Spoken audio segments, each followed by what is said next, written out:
Hello students, अब हम एक वीक की कुछ क्लास लेंगे इस तरीके से जिसमें हम बिल्कुल क्रक्स पढ़ाएंगे आपको जो एग्ज़ाम के लिए इम्पॉर्टेंट है, जिन पर मेनली क्वेश्चंस फॉर्म होते हैं और इम्पॉर्टेंट क्या है वो चीज़ें बताई जाएंगी। तो मैं आपको जो जो बोलूँगी आप उसको कॉपी में नोट डाउन कीजिए ताकि आप उसको अपने दिमाग में सेटल डाउन कर सकें और एग्ज़ाम में उसको रिप्रोड्यूस कर सकें। कल तक हमने पढ़ा था डॉक्टर हैनीमैन की ऑटोबायोग्राफी, वो डिटेल में थी। अब हम शॉर्ट में चलेंगे और कुछ टॉपिक्स आज कवर करेंगे। सबसे पहला टॉपिक कवर करेंगे discovery of homeopathy. Discovery of homeopathy को बहुत ध्यान से सुनना। Doctor Hahnemann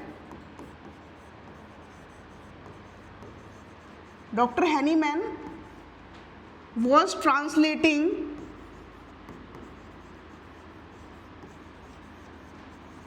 Cullen's Materia Medica.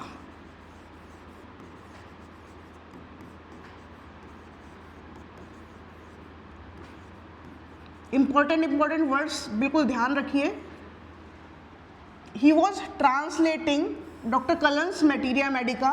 In his Materia Medica, he devoted 20 pages to Peruvian bark qualities.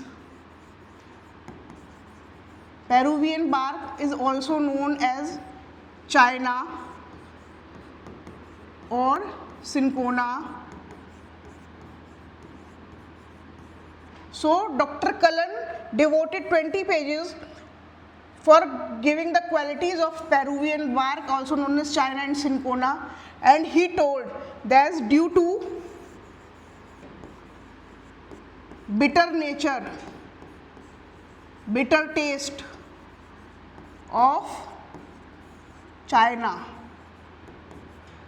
and fever producing qualities of China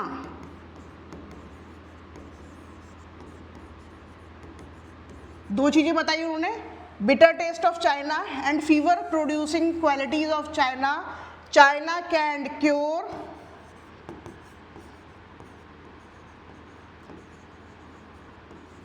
any kind of intermittent fever.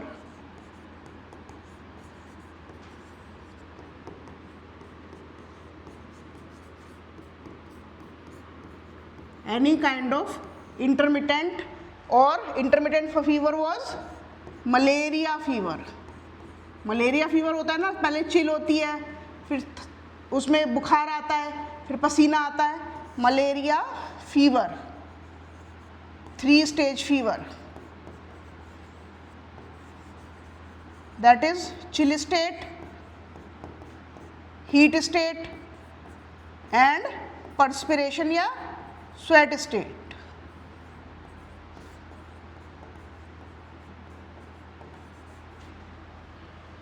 So this was the, ये जो line है, this was the idea,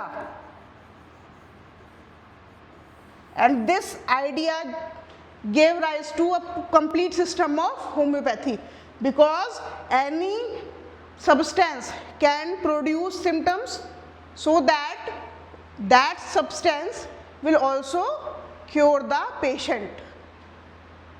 तो ये हमारी discovery of homeopathy का complete idea है।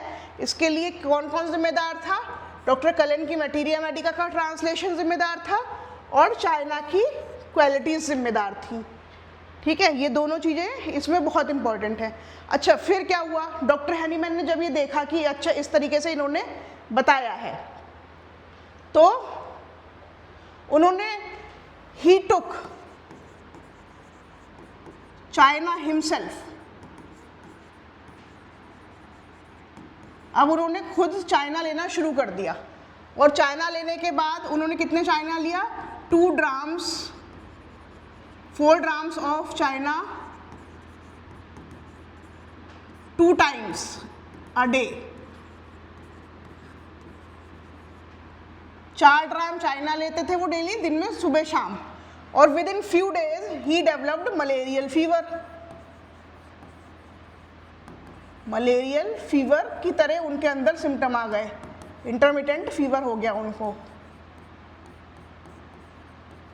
Intermittent fever हो गया उनको।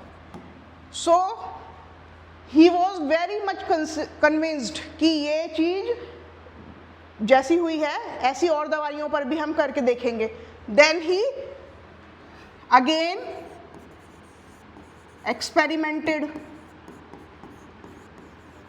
With other medicines. डॉक्टर तो थे ही doctor Hahnemann, again experimented with other medicines.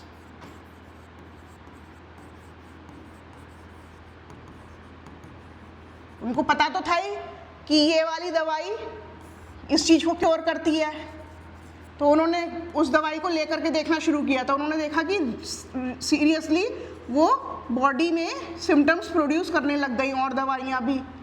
इस तरीके से वो बार बार कई मेडिसिन के संग उन्होंने रिपीट किया। उन्होंने पहले रिपीट किया मेडिसिन 1 के संग, फिर मेडिसिन 2 के संग, फिर मेडिसिन 3 के संग, और उन्होंने देखा कि हर मेडिसिन अपने तरीके के सिम्टम देती है और उसी तरीके के सिम्टम्स को वो क्योर भी कर रही है। तो दिस इज द बेसिक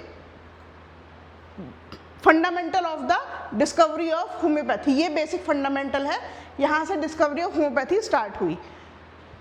इसके लिए डॉक्टर हैनीमैन ने अपने ऊपर ऑन सेल्फ, अपने ऊपर on his friends and family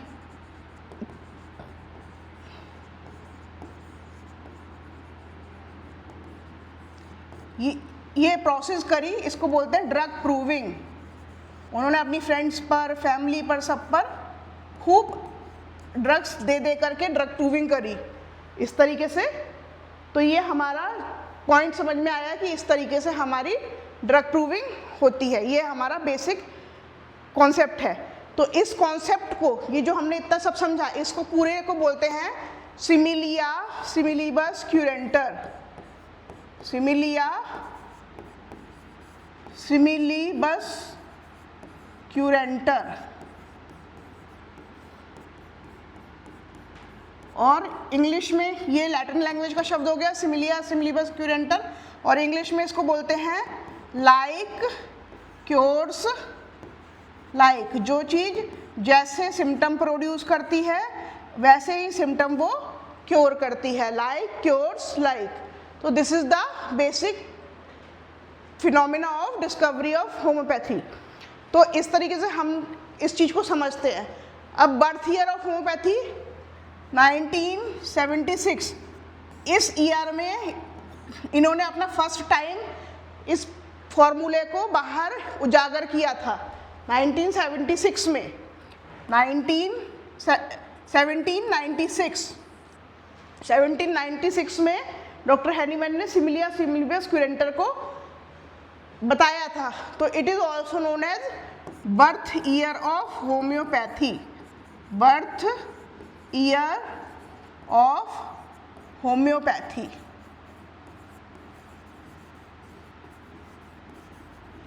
तो ये है हमारे बेसिक चीज़ें डिस्कवरी ऑफ होम्योपैथी के बारे में।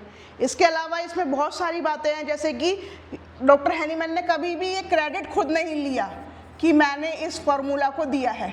उन्होंने कहा ये क्रेडिट हिंदू स्कल्पचर्स में,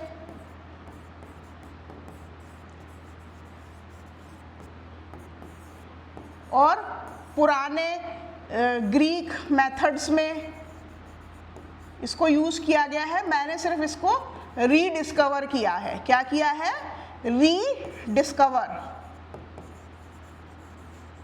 कभी भी उन्होंने इसका क्रेडिट खुद नहीं लिया कि इसको मैंने बनाया है या मैं इसका फादर हूँ। उन्होंने बहुत सिंपल शब्द लिया। उन्होंने कहा ये ऑलरेडी पहले से ही डिस्कवर्ड था, मैंने सिर्फ इसको रीडिस्कवर किया है।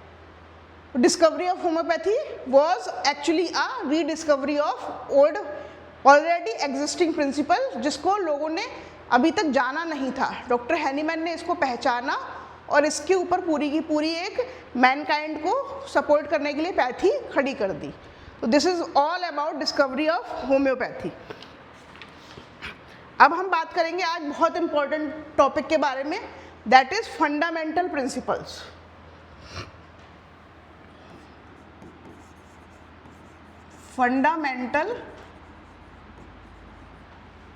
फंडामेंटल प्रिंसिपल को क्या और बोलते हैं? Cardinal principal of homeopathy.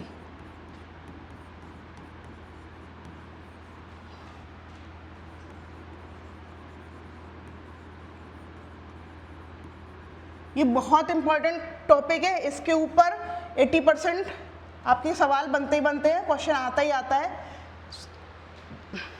पहला क्वेश्चन आपका सबसे ज़्यादा आता है लाइफ हिस्ट्री ऑफ एनीमैन, फिर दूसरा डिस्कवरी ऑफ होम्योपैथी, तीसरा फंडामेंटल प्रिंसिपल ऑफ होम्योपैथी। इसके ऊपर आपका क्वेश्चन बनता ही बनता है। तो there are 7 fundamental principles.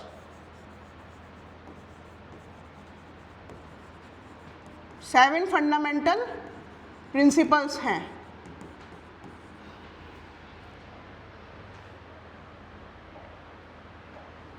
Number 1,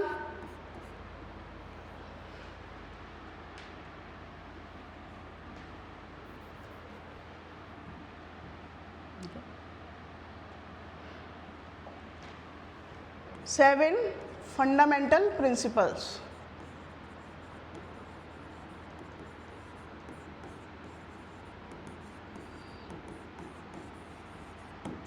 number 1, law of similia. Number 2, law of simplex.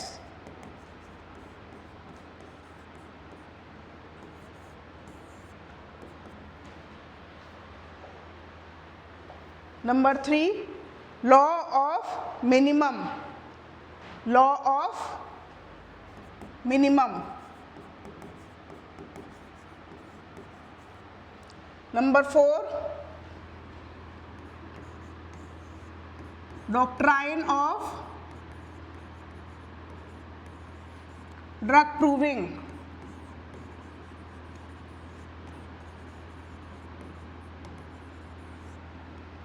Number 5, 3 तो लॉ हो गए, 2 डॉक्ट्राइन होती हैं। Doctrine of drug dynamisation.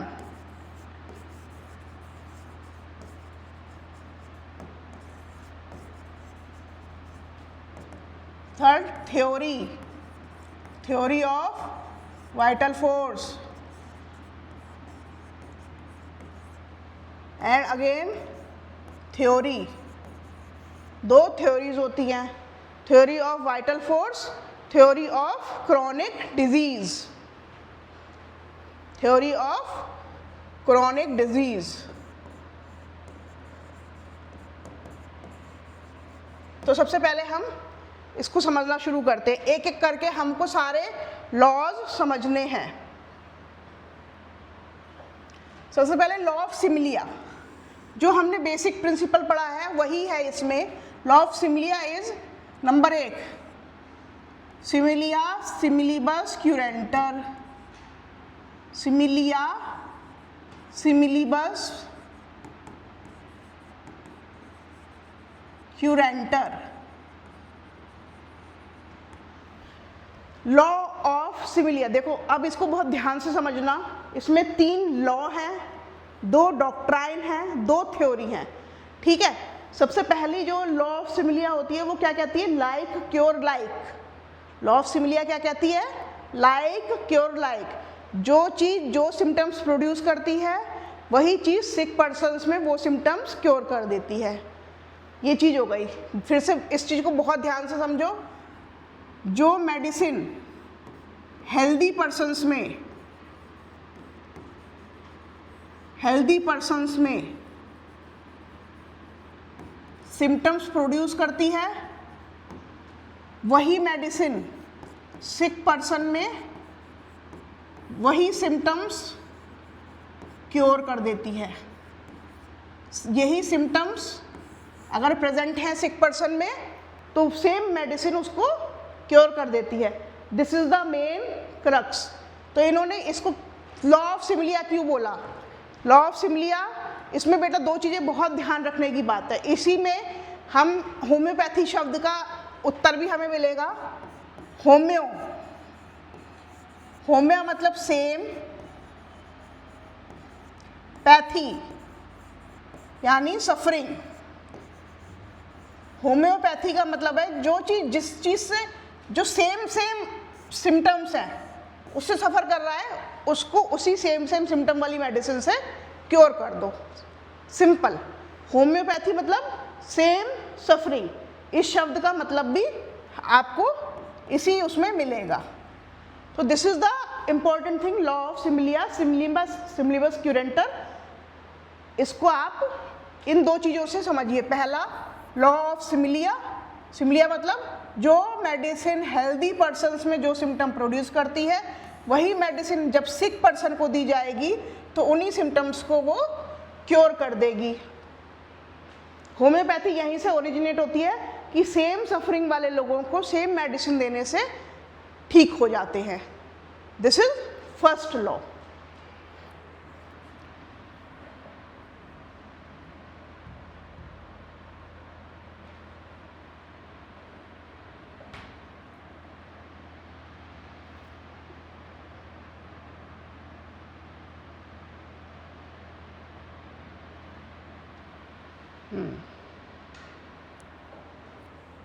Second law of minimum. Law of minimum को बहुत ध्यान से समझो, क्या कहने चाह रहे हैं ये। लॉ ऑफ मिनिमम में वो कह रहे हैं कि dose should be small, dose should be small. Dose कैसी होनी चाहिए? स्मॉल होनी चाहिए।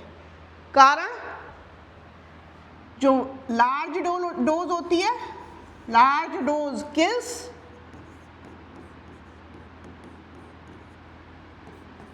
जो मीडियम डोज होती है, medium dose paralyse,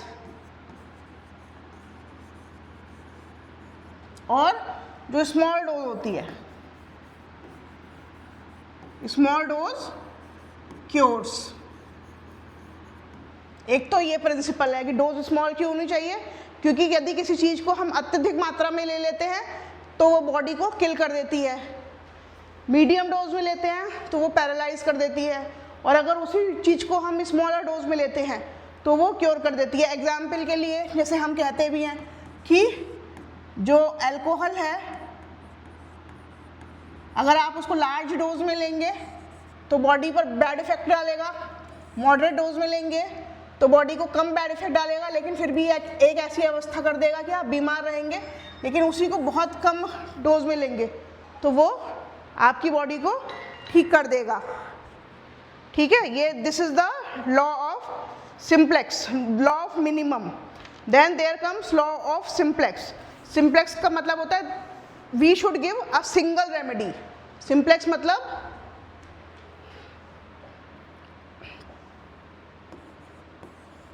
law of simplex.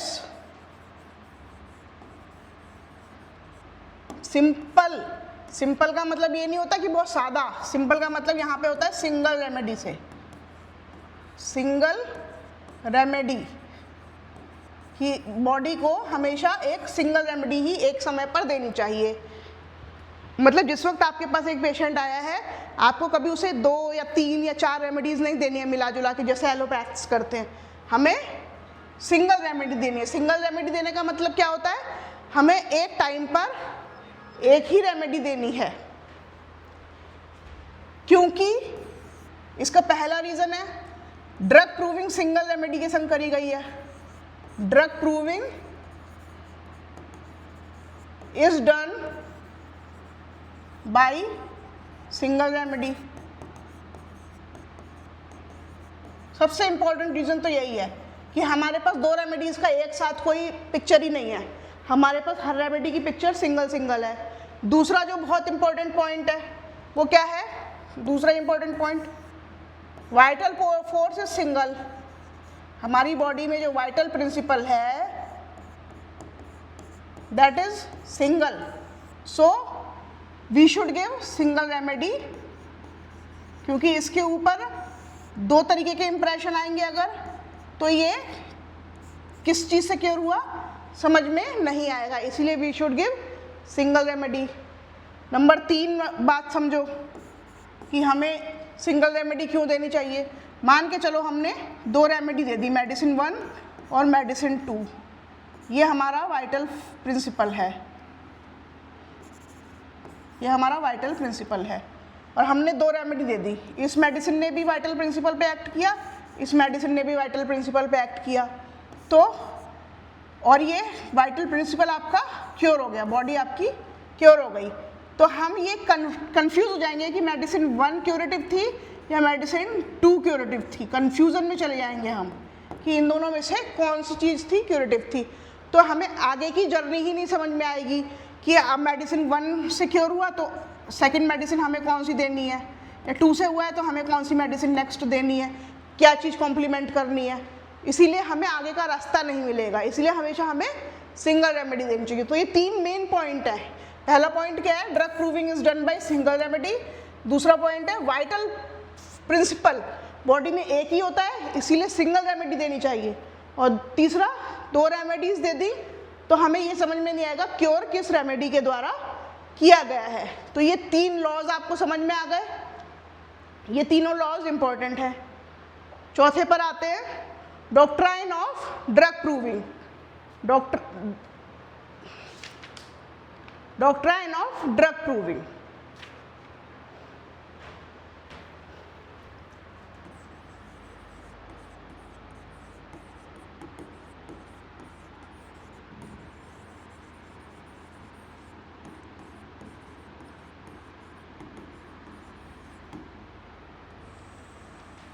तो सबसे पहले ड्रग प्रूविंग क्या होती है और इसकी डॉक्ट्राइन को फंडामेंटल या कार्डिनल प्रिंसिपल में लेने का कारण क्या था। तो सबसे पहले ड्रग प्रूविंग क्या होती है इसको समझते हैं। ड्रग प्रूविंग का मतलब होता है, जैसे आपके पास कोई मेडिसिन है, मेडिसिन 1, ठीक है, आपने उसको एक हेल्दी ग्रुप ऑफ पीपल को दिया, हेल्दी ग्रुप ऑफ पीपल, इसको आपने मेडिसिन 1 दी। इस हेल्दी ग्रुप में क्या है, male of all age, female of all age, children, मतलब यंग भी है, ओल्ड भी है, मेल भी है, फीमेल भी है, चिल्ड्रन भी है, सब लोगों को मेडिसिन दी गई। और इस हेल्दी ग्रुप ऑफ पीपल ने कुछ सिम्टम्स बताए, कुछ लोगों ने सिम्टम 1 बताया, कुछ ने सिम्टम 2 बताया, कुछ ने सिम्टम 3 बताया। तो इन सब की जो रिकॉर्डिंग होती है उसे कहते हैं ड्रग प्रूविंग, यानी एक ग्रुप ने उस ड्रग को मिलकर के प्रूव कर दिया, उस ड्रग के सारे सिम्टम्स बता दिए। तो वो उस मेडिसिन की, इस मेडिसिन के ये सारे सिम्टम्स निकल के आए, सिम्टम 1 + 2 + 3 + 4 एंड सो ऑन, बहुत सारे सिम्टम्स निकल के आए। तो these symptoms are known as drug picture. इन सिम्टम्स को क्या कहते हैं, drug picture. And this process is known as drug proving. इस प्रोसेस को क्या कहते हैं, drug proving.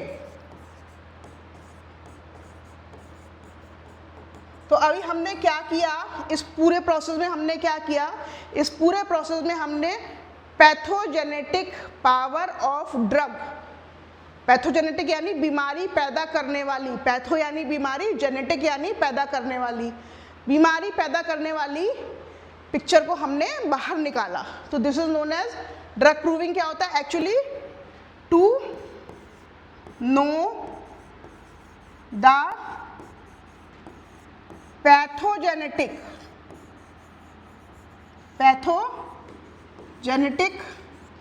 Power of drug. ये चीज क्लियर हो गई आपको, to know the pathogenetic power of drug. because pathogenetic power of drug is equal to curative power of drug. Curative power of that drug. Pathogenetic power of any drug is equal to pathogenetic power किसके बराबर होती है? Curative power of any drug. ये चीज clear हो गई आपको? ये चीज अच्छे से समझ में आ गई? तो this is doctrine of drug proving. इन पॉइंट्स पर बहुत अच्छे से अपना दिमाग दीजिए. The pathogenetic power of drug is equal to curative power of that drug. ठीक है? Okay. Next, theory of chronic disease. बहुत इंपॉर्टेंट टॉपिक है, इसको समझिए जल्दी जल्दी. थ्योरी ऑफ क्रॉनिक डिजीज, ये 5th पॉइंट आया आपका. Theory of chronic disease. इसके पीछे फिर से हिस्ट्री में जाते हैं. डॉक्टर हैनीमैन जब होम्योपैथी की खोज कर चुके थे तो उन्होंने देखा कि there were some diseases which were relapsing.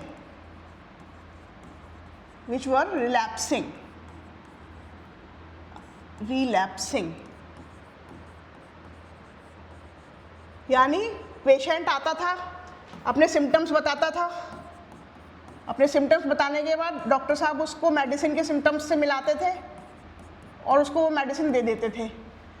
वो सारे सिम्टम्स ठीक हो जाते थे, लेकिन थोड़े दिनों बाद वो फिर से रीअपीयर हो जाते थे. थोड़े दिनों बाद वो सारे सिम्टम्स फिर से रीअपीयर हो जाते थे, मतलब डिजीज रिलैप्स कर जाता था. डॉक्टर हैनीमैन ने देखा कि यार ये तो सही चीज़ नहीं हो रही है, ये तो चीज़ ऐसी हो रही है कि हमने अभी ठीक किया फिर दोबारा से वही बीमारी आ गई, हमने फिर ठीक किया फिर दोबारा से वही बीमारी आ गई.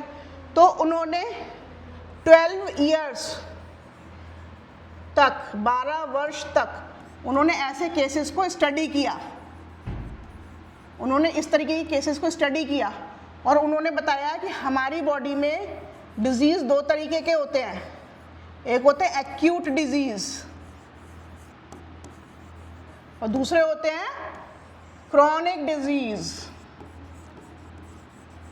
पहला कौन सा होता है? Acute disease.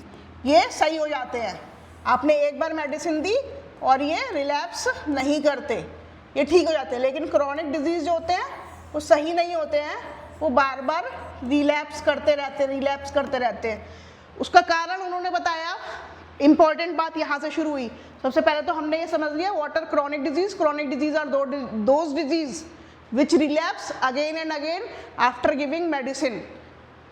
और डॉक्टर हैनीमैन ने 12 ईयर्स तक इस पर, इन केसेस पर स्टडी किया, करते रहे और फिर उन्होंने क्रॉनिक डिजीज की थ्योरी दी कि ये डिजीज रिलैप्स होते हैं, इसका एक कारण है. और कारण उन्होंने क्या बताया? 3 काइंड ऑफ मायाज़म. बहुत ध्यान से सुन लो इस चीज को बेटा. 3 kind of miasm are present in origin of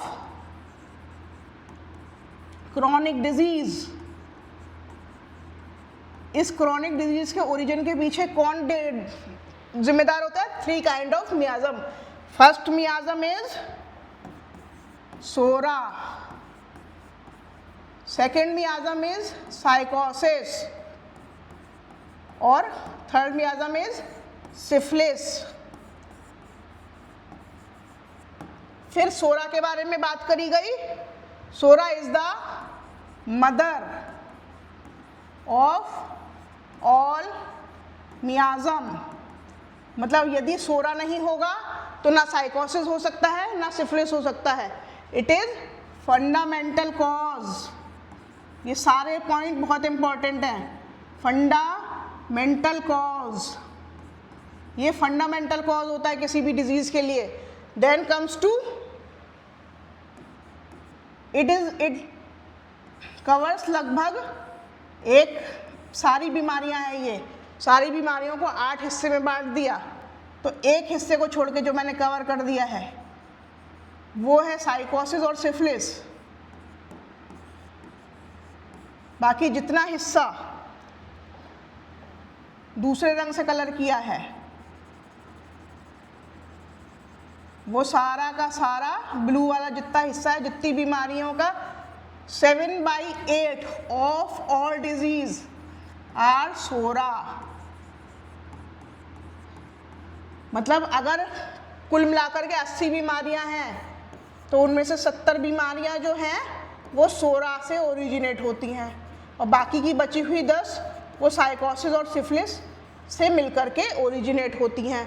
तो psora is the fundamental cause of all disease, it is universal, universal, universal समझ में आता है? यूनिवर्सल कॉज होता है। तो दिस इज क्रॉनिक डिजीज। अब ये तो आपको 3 मियाज़म के बारे में पता चल गया, क्रॉनिक डिजीज के बारे में पता चल गया। अब इसको ठीक कैसे करेंगे? क्योर, बहुत इंपॉर्टेंट शब्द बोल रही हूँ मैं, उस शब्द पर ध्यान देना। Anti miasmatic treatment, anti miasmatic treatment. Psora है तो एंटी सोरिक ट्रीटमेंट, साइकोसिस की बीमारी है तो एंटी साइकोटिक ट्रीटमेंट, सिफिलिस की बीमारी है तो एंटी सिफिलिटिक ट्रीटमेंट। ये इसका क्योर करने का तरीका है। Next is theory of vital force.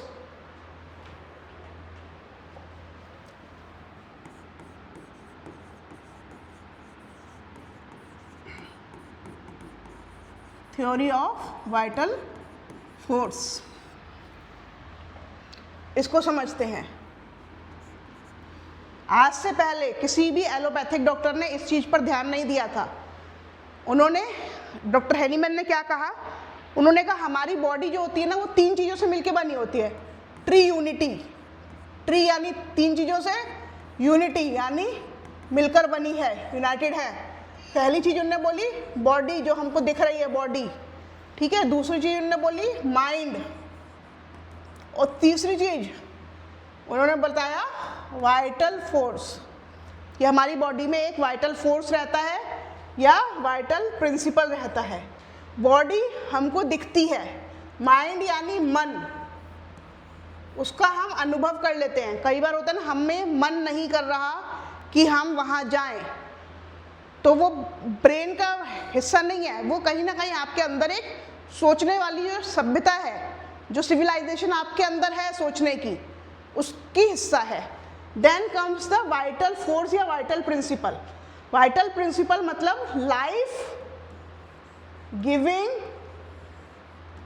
Principal या लाइफ गिविंग पावर, ये आपकी बॉडी को लाइफ देती है। यदि ये वाइटल फोर्स आपकी बॉडी से निकल गया तो आपकी बॉडी डेड हो जाएगी। ये वो पावर है, और यही वाइटल फोर्स जो है, यही वाइटल फोर्स जो है, इसके ऊपर डिजीज का इंप्रेशन आता है। इसके ऊपर क्या आता है? डिजीज का इंप्रेशन आता है, और इसीलिए हम लोग सिक हो जाते हैं, डिजीज्ड हो जाते हैं। तो डॉक्टर हैनीमैन ने वाइटल फोर्स को बहुत इंपॉर्टेंट बोला, और ये बताया कि वाइटल फोर्स के 5 एट्रीब्यूट्स होते हैं। 5 एट्रीब्यूट्स, 5 क्वालिटी होती हैं। उसमें से एक क्वालिटी होती है डायनामिक, डायनामिक यानी ये चलायमान होता है।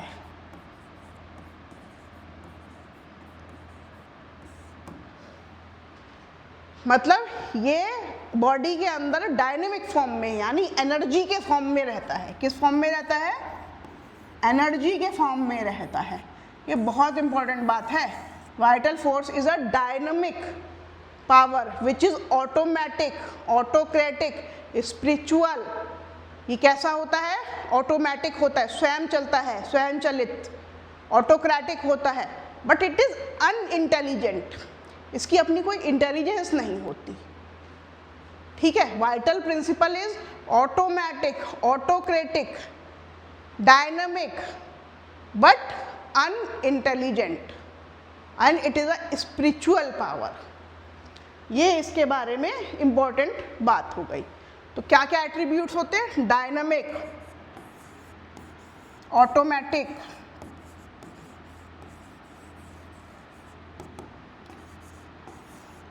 ऑटोक्रेटिक,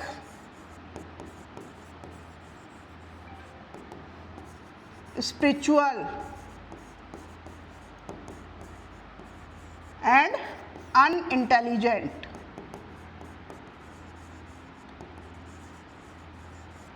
ये पांचों इसके बारे में बात हो गई। Next is theory of vital force के बाद theory of drug dynamization. Theory of drug dynamization में क्या होता है?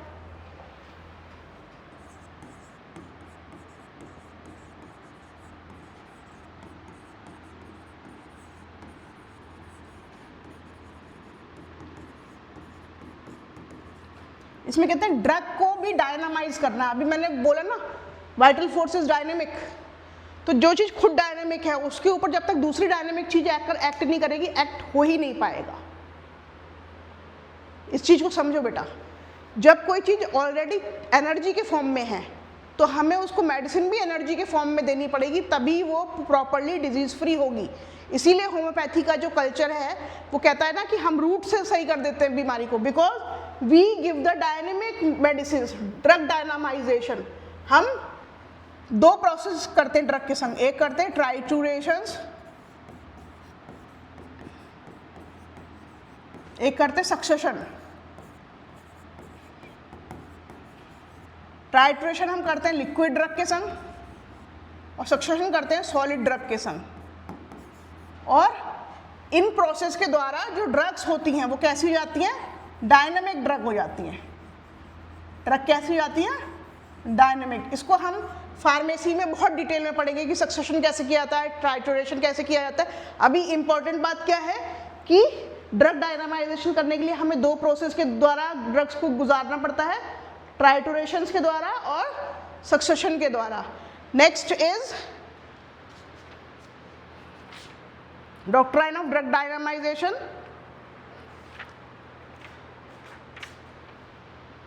Theory of chronic disease theory.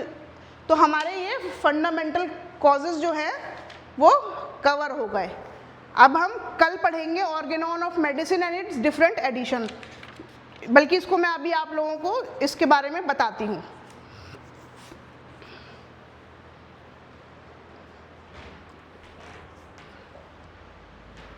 Different weight,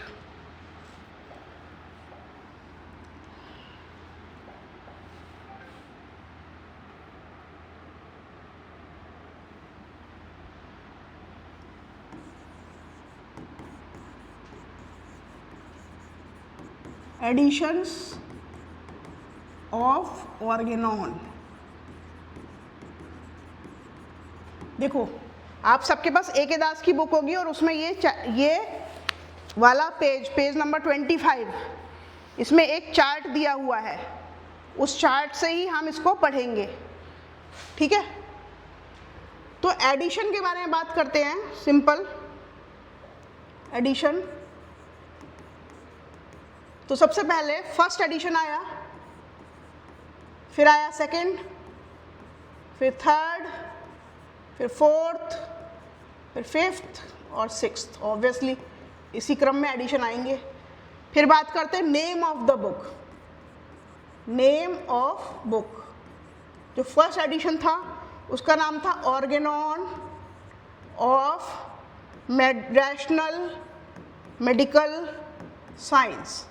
Organon of rational medical science.